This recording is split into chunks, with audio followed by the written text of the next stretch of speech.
Near the southern edge of Kruger Reserve, a lion cub lay on her side just inside the broken section of the boundary fence. The wire had split days ago from wind and rust, but the patrol hadn't reached it in time. Her front paw was curled under at an unnatural angle, the joint swollen and bare in places where the fur had worn off. The rest of her body looked intact, no blood, no wounds to the flank. But she didn't rise when the vehicle stopped. She didn't even turn her head. Elias stepped out slowly, boots pressing into the flattened grass. He stopped 10 meters away. From this distance he could see her chest rising, shallow but steady. Her eyes were open, dulled by fatigue, staring past him as though the effort of blinking had already cost too much. She wasn't freshly injured. Whatever had happened had occurred long enough ago for the body to begin slowing down. The swelling in the paw suggested infection. The mud on her side was dry and cracked. And she was alone. Lion cubs don't travel this far without adults nearby. That was the rule. A pride didn't stray without warning, but the area had been quiet for days. No recent sightings. No fresh tracks. Elias raised his radio but kept his voice low. The words were brief. A vet unit would take time to arrive. For now, they needed to know whether she could be moved or if waiting would be safer. He crouched slowly and laid his pack beside him, not crossing any further. The cub didn't move. Not even her ears twitched. That was its own kind of warning. Cubs, even weak ones, usually flinched. If they didn't, it meant the energy to respond had already gone. If she was too far gone, sedation could push her under permanently. If they left her here, exposure and infection would finish what the injury had started. Either way, time was thin. Her breathing was uneven now, chest lifting in short bursts. Her mouth hung open slightly. When Elias shifted closer by a few inches, her eyes followed him for the first time. She didn't pull back. She didn't bare her teeth, but her tail twitched once across the ground. Not in fear, but in pain. The heat climbed quickly through the late morning. The sun pressed down on the clearing, drying the already cracked earth around her. Ants had begun to gather near her injured leg, drawn by the scent. Elias waved them away gently and set his canteen near her side. He poured a small line of water into the dust. Far enough not to startle her, but close enough that she might notice. She didn't move. After 10 minutes, she shifted her head a few inches and placed it flat against the ground. The motion was slow, almost careful. Not surrender, but acceptance. There was no strength left for resistance. They would need to carry her. Don't dart her. Not risk more shock to the system. The vet on the radio agreed. Elias stepped back and signaled to the driver. A soft stretcher was pulled from the side of the vehicle. They laid it out carefully. Then, with quiet hands, 2 rangers approached. Still no growl, no noise. When they lifted her, she didn't resist. Her body folded into the fabric without struggle. The only sound was the quiet rattle of breath from her open mouth. If the swelling spread, the infection would move into her blood. If the fracture was deep, it could compromise the leg entirely. But if they reached the clinic in time, if the wound hadn't passed the point of healing, she had a chance. The vehicle pulled away slowly. The stretcher held steady inside. Dust rose behind the tires, then settled again. The only thing left at the fence line was a bent patch of grass and the outline of a small body in the soil, already beginning to fade in the wind. At the field clinic outside the central gate, the lion cub was placed inside a low recovery pen lined with straw and soft cloth. She didn't move for hours. Her eyes stayed half-lidded, the injured paw tucked close to her chest. The swelling had started to spread toward the elbow. Vets kept her on fluids and anti-inflammatory injections. She was too weak for sedation, too fragile for full examination. All they could do was keep her quiet and breathing. By late afternoon, Elias stepped inside the enclosure alone. The others watched from the fence, hands resting on the gate but making no sound.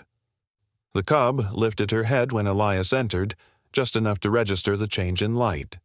Her body didn't tense. Her tail didn't twitch. She looked at him, not past him, for the first time.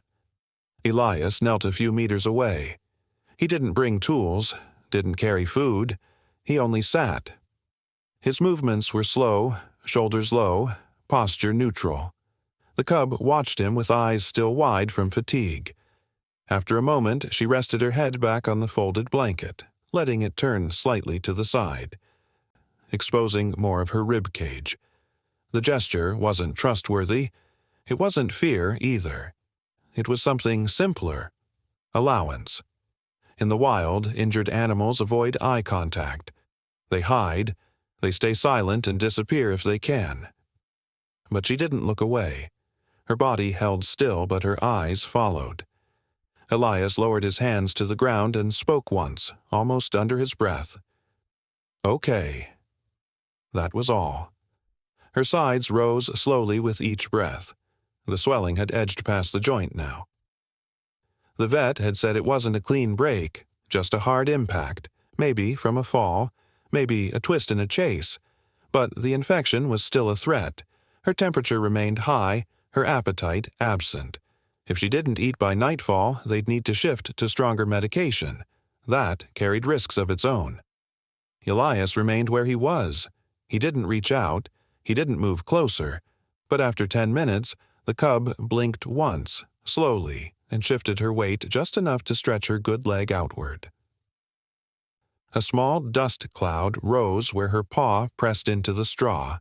Then she settled again.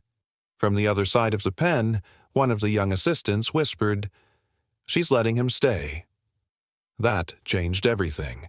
Until now, every intervention had been clinical, measured, calculated.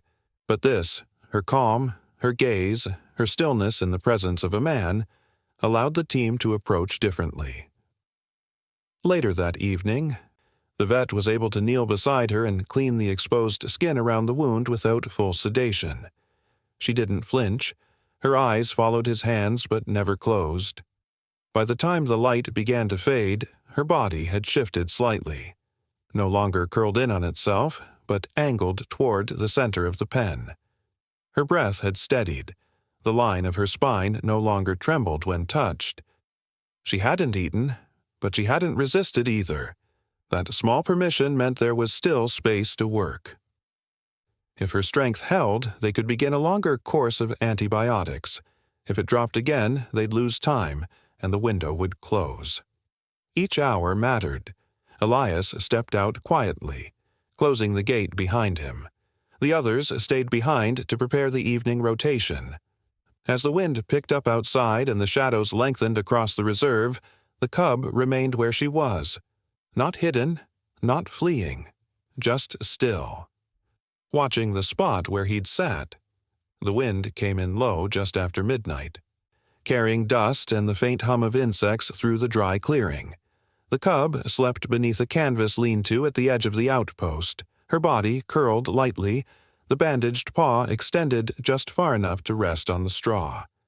Her breathing was shallow but rhythmic. A single oil lamp burned near the fence line, casting soft light across the edge of the pen. The reserve beyond was quiet, too quiet. Elias had just stepped out from the main quarters when he heard it. A low, rolling sound carried over the ridge, so soft it could have been wind through rocks, but too steady, too deep. He paused and listened. It came again. Not a roar meant to warn, not a growl. Just a single call stretched thin across the dark. A lion's voice, not close, but close enough to mean something. He walked the perimeter of the outpost slowly, sweeping the beam of his hand torch low across the earth. The cub didn't stir inside the pen. She hadn't reacted to the sound, or if she had, it was only in sleep. Her small frame remained tucked into itself, tail flicking once before going still again. Beyond the far fence, near the boundary stones, Elias found the first print. Deep, wide. Not fresh, but made within the last hour. He followed it a few steps, then crouched beside the next. A large male, at least 4 years old, maybe more. The stride was measured. No signs of sprint or chase, just a slow walk up to the fence, then a turn. No signs of circling, no scrapes on the posts. The lion had not tested the barrier. He had simply approached, paused, and turned back toward the ridge. That alone made it unusual. Lions did not come close to human enclosures unless drawn by food, scent, or conflict. But this print followed none of those patterns. There was no kill nearby, no spoor of prey, no blood in the air, just dust, old grass, and one quiet cub on the other side of the wire. Elias stepped back and swept the torch across the brush line again. Nothing moved. But the silence was full now, thick with absence, the kind that followed something just departed. He radioed the night team in a low voice. No alarm, just a note. Male lion seen near fence, no breach, keep observation quiet. The response was brief and steady. Understood. Back at the pen, the cub shifted. Her head lifted slightly and her eyes opened halfway. She blinked once, slow and unfocused, then lay back down. Elias watched her a moment longer, then sat just outside the gate, leaning against the wood frame. Some animals don't cry out when they're left behind. They don't call. They wait. Sometimes it takes days for the patterns to show, but if this cub had been brought here, not lost, not abandoned, then tonight's visit wasn't an accident. It was part of something older, quieter, something not meant for humans to interrupt. Still, the risks remained clear. If the adult lion returned and tried to breach the fence, the cub could panic. If he called again and she responded too early, she might try to follow. Neither could happen yet. Her leg was still healing. Her body is still recovering. Elias stayed by the gate until the sky paled slightly in the east. The call didn't come again. But in the dirt just beyond the line, the prints remained, pressed deep and wide, facing the pen, then walking away. By the 5th morning, the cub pushed herself upright. It didn't happen all at once. She shifted slowly, first lifting her head, then dragging her good foreleg underneath. The injured paw still curled awkwardly, but the swelling had eased. She balanced on 3 legs, trembling with the effort, ribs heaving. Elias, already seated outside the pen, didn't move. He watched quietly as she steadied herself, her small frame rising like breath held too long. She stood for less than a minute, then folded gently back into the straw. That was the first time. Later that day, she tried again, and then again just before dusk. By evening, she managed 3 full steps across the pen, each one uncertain but proud. She no longer flinched when the vet cleaned her bandages. Her ears flicked at every sound. She had stopped hiding her eyes, but something else had begun to form beyond the enclosure. Each morning, Elias walked the perimeter of the camp before sunrise. For 3 days now, the pattern hasn't changed. Just beyond the far fence line, pressed into the soft earth near the same fallen tree, he found the prints again. The same lion, same depth, same stride, no sign of pacing, no break in the rhythm. He came, he stood, he watched, then he left. No other animals had disturbed the area. The ground was too clean, the grasses pressed just enough to show the weight of a body resting low, not sleeping. Just stillness, a kind of waiting only the wild understands. Each time, Elias checked for aggression. There were none of the signs, no claw marks, no tail drag in panic, no scent markings. Whatever this lion was, father, sibling, or something else, he wasn't acting like a hunter or a challenger. He came to see, and then he disappeared into the brush. Inside the pen, the cub's awareness grew sharper. When Elias entered now, she lifted her head fully. Her ears followed him. Once, as he refreshed her water, she even stepped toward the bowl on her own. No limp, just a wide step to avoid pressure. She drank slowly, Her eyes never left him. By midday, the team reduced her medication. Her vitals held. The wound had stopped weeping. The infection had cleared. What remained now was bone and time. She still couldn't run. Not yet, but the way she stood was different now. Less about survival, more about presence. Elias said little to the others, but he kept notes of the prince. Same number of steps, same direction. Always arriving before dawn. Always gone by the first heat of the sun. Whoever this lion was, he wasn't passing through. He was returning. If the cub grew strong enough to walk, they could begin planning a release. But the question of where and how remained uncertain. Lions didn't raise cubs alone. Not often. And if this adult male was tied to her, that bond came with risk. A mistake in interpretation could mean putting her too close to danger. But so far, nothing about this presence had felt dangerous. Still, the stakes remained. If the cub rejoined the wild too early, the leg could fail. If she stayed too long, the bond that lingered in the shadows might disappear. Time was thinning again.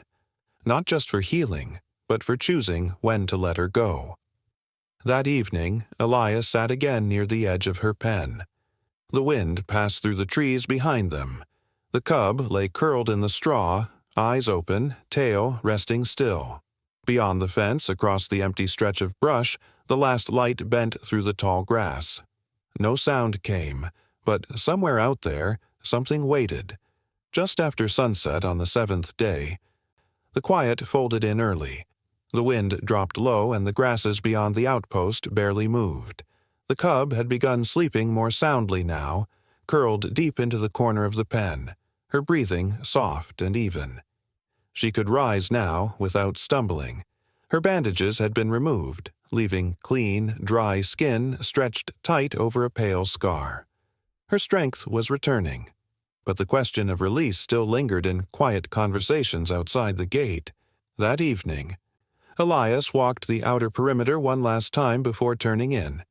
He followed the same trail he'd walked every morning, past the holding shed, along the wire fence, down to the path where the prince had first appeared. For the past 6 days the lion had come and gone without a sound, always before dawn, always gone by first light. But tonight something was different. Near the gatepost, in the flattened sand between 2 old rocks, something lay in the dust. Elias stopped. It was a kill. Fresh, clean, and untouched. A young impala. No blood trail, no signs of a chase. The body had been placed gently, as if lowered instead of dropped. No chunks torn away. No attempt to feed. Just the full weight of the animal, laid neatly in the center of the track. He called the others quietly. No urgency, no alarm. The vet and 2 rangers joined him, stepping slowly toward the site. The kill showed no struggle marks. The impala had been taken with precision, a single bite to the neck. The throat collapsed cleanly, no tearing. Whoever had left it here knew how to kill quickly and how to leave without being seen. They stepped back. No one touched the carcass. Not yet. The message was clear. This wasn't an offering in the way humans might imagine. It wasn't human at all. But in the language of the wild, it spoke loudly. The cub hadn't been lost. She hadn't been forgotten. She had been watched, day after day, by something that knew she was here. And now, with her strength returned, this lion had left the only sign he could, not with sound, not with contact, but with food. Not for himself, for her. By morning, the impala remained untouched. Not even the jackals had come. The scent of lions still clung to it, enough to keep scavengers away. Elias stood by the pen and watched as the cub approached the fence line. She sniffed at the breeze. Her ears twitched. She didn't cry out. But her body tilted toward the open scrub beyond the gate, as if she knew. If she was released now, she might rejoin the one who left it. If they delay, that bond might fade. But if they misread it, if the kill was meant for territory, not for kin, She could be hurt. The choice had to be made carefully. Still, the signs were too consistent. The prints each day, the absence of any challenge or roar, the silent pacing at a distance. And now, this, a full kill left with no blood drawn. No need shown. Elias said only one thing as he turned to the team. He didn't leave her. He left her with us. They covered the impala, marking the ground for tracking. If no other lions disturbed it by nightfall, it would be moved deeper into the bush. But the message had already been received. She had not been abandoned. She had been entrusted. That evening, as the sky bruised purple and the wind returned across the plain, the cub lay stretched beneath the open shade cloth. Her eyes blinked slowly in the half-light. She didn't cry. She didn't strain against the fence. She just watched the horizon, as if something there had already spoken. By the time the sun dipped low behind the reserve's outer ridge, the decision had been made. The vet had monitored her movement for 3 days without sedation. Her weight had stabilized. She moved on all 4 legs now, favoring the right but no longer limping. The wound was sealed, dry, and strong. Her breathing was clear. Her posture had changed, too, no longer folded into the corners but upright, alert, aware. The question of timing was no longer medical. It was instinct. And by the 6th evening, it was clear she was ready. Elias met the vet near the western fence. A quiet nod was exchanged. No words. The outpost team had cleared the area hours before, laying scent blockers near the side gate and setting water shallow in the dust outside. No bait, no tracking collar. This would be a soft release. No pressure. No expectation. Just one open gate and whatever the wild chose to give back. The cub stood just inside the pen, watching the long shadow of the trees stretch toward her. The door at the far end creaked gently open. She didn't rush. She didn't freeze.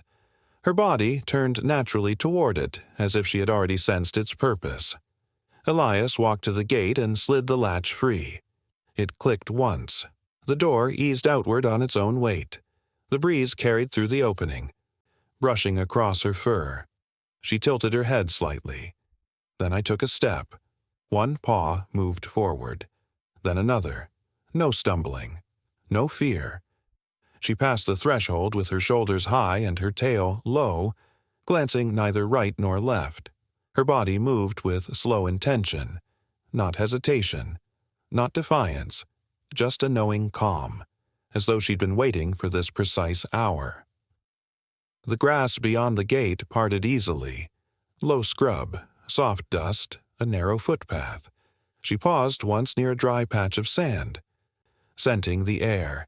Her ears twitched. Her eyes stayed forward. Then she moved on. Elias did not follow. He stood still, hands resting lightly at his sides, watching the arc of her steps. The team remained quiet behind him. No one raised a lens. No one stepped forward.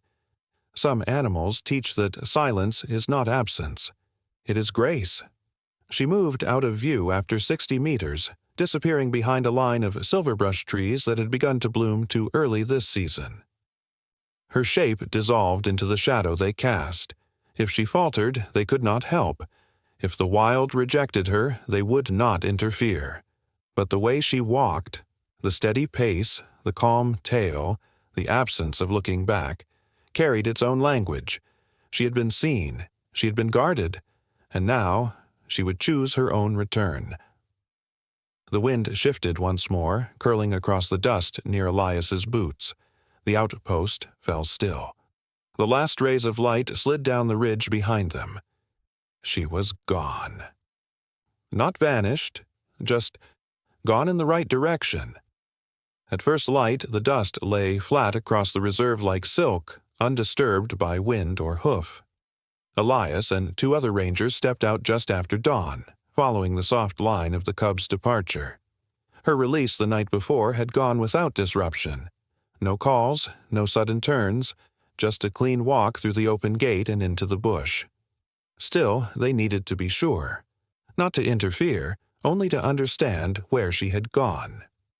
Her prints began clearly near the scrub edge, pressed lightly into the sand where the soil turned dry.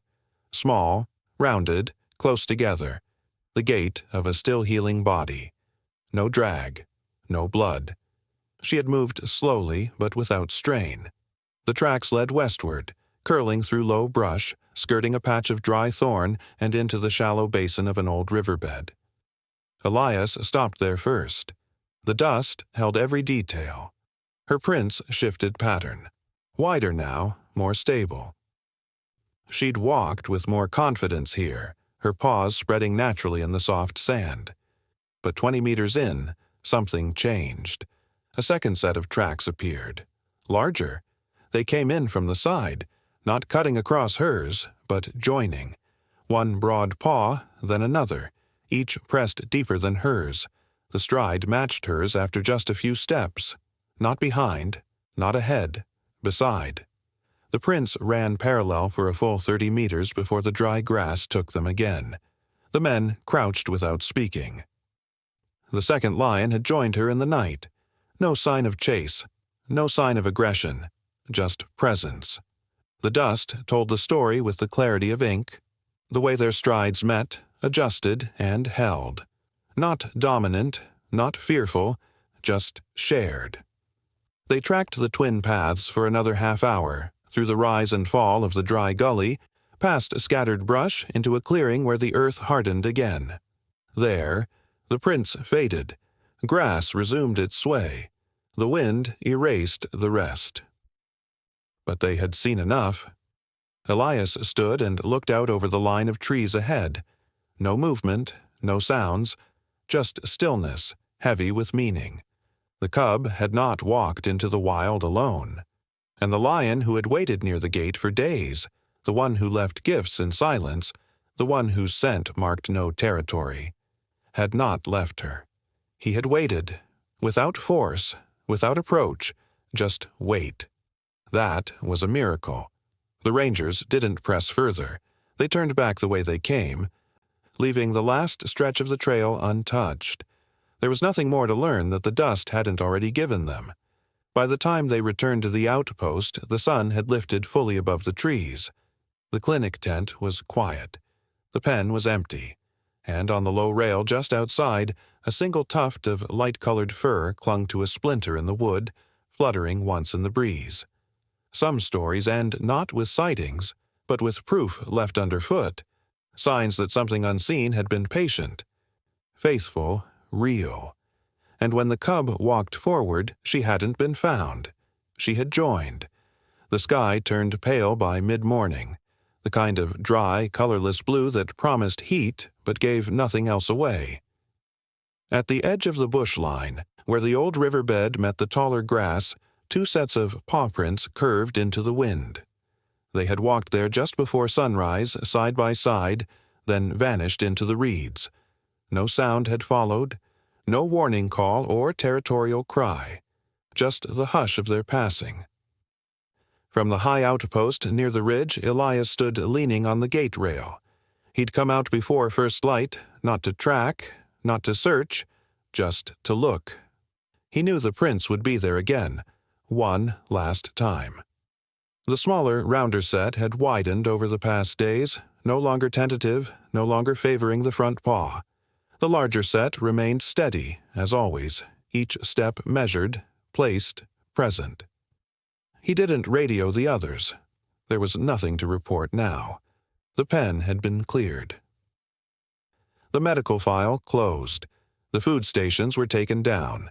What remained was air and dust and the light curve of memory pressed faintly into the soil. The cub, no longer a patient, had passed the threshold that mattered most. Not healing, but returning. And she hadn't gone alone. The one who had waited, night after night, just outside the fence, had taken no shortcuts to reclaim her. He had offered space, then sign, then presence. And when she was strong enough to follow, he had been there. That was what stayed with Elias now, more than the prince or the silence. The waiting. He remembered the gift left at the gate, the untouched kill, the days when the tracks appeared without sound, the way the cub began to look past the fence in the late afternoons. All of it pointed here to this quiet ending. No ceremony, no drama, just the two of them moving together into grass taller than their backs. He followed the trail with his eyes until it disappeared behind a cluster of trees. Beyond that, there was no more dust, no more proof, only trust. Some endings don't offer answers. The cub's survival had been a victory, yes. But the deeper miracle had never been in the recovery. It had always been in what stood outside the fence, in the one who came every day, left no challenge, made no sound, and still waited.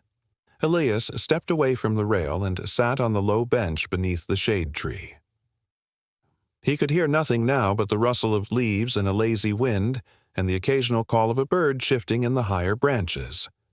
Somewhere out there, the lions were moving, or resting, or simply existing again on their own terms.